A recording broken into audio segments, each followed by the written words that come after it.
Well, joining us now is Kurt Mills, a foreign affairs reporter for the National Interest. Kurt, thanks for being with us. Thank you. Well, based on your reporting, can you give us a sense how tense is the situation over there in the Middle East right now? It's getting hot. I think we have seen in the last 2 weeks a real shift in the dynamic from, of course, everyone knows the administration has a tough line on Iran, but in the last 2 weeks we have seen arguably more movement than we have in the past 2 years. And two parties, Iran and the United States, are on the edge of an actual military exchange. So what do you think? Will we or won't we go to war? I think it is less likely than not, but distressingly possible. Kurt, I want to follow up with that. On the intelligence issue, it's apparent that the United States has been getting intel from the Israelis. The Iranians are saying that they had intel that the United States was going to strike, and they were just responding to that. Is that credible? Israeli intelligence is definitely credible.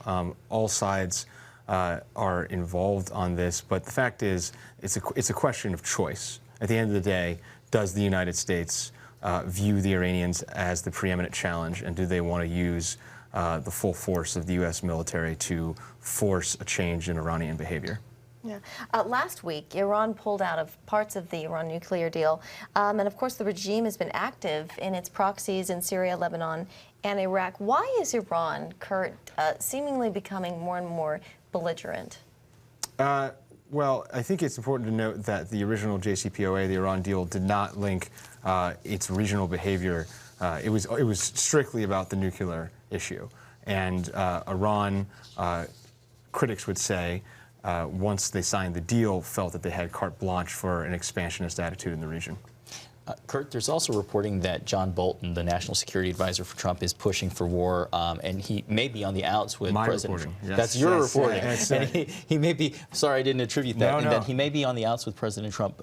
Can you give us a little bit more background on that? I think it's important to remember that just because an official within Trump world is more exposed doesn't mean that they're less influential. This is an incredibly influential national security advisor.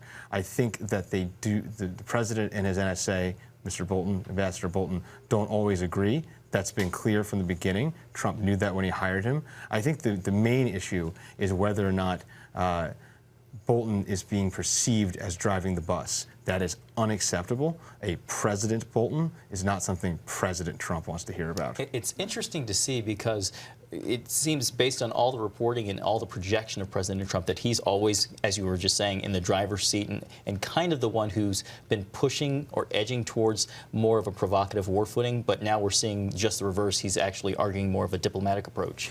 I think it's like anything else. I think North Korea is a good model. I think he likes fire and fury in his rhetoric, and that's the way it's important for him to be very tough. That's the emphasis. But the president fundamentally is not an interventionist, and I think it would be surprising if he allowed those under him to push him in that direction. All right. Yeah. Well, Kurt Mills with Foreign Affairs, thanks so much for being with us today. Thanks so much.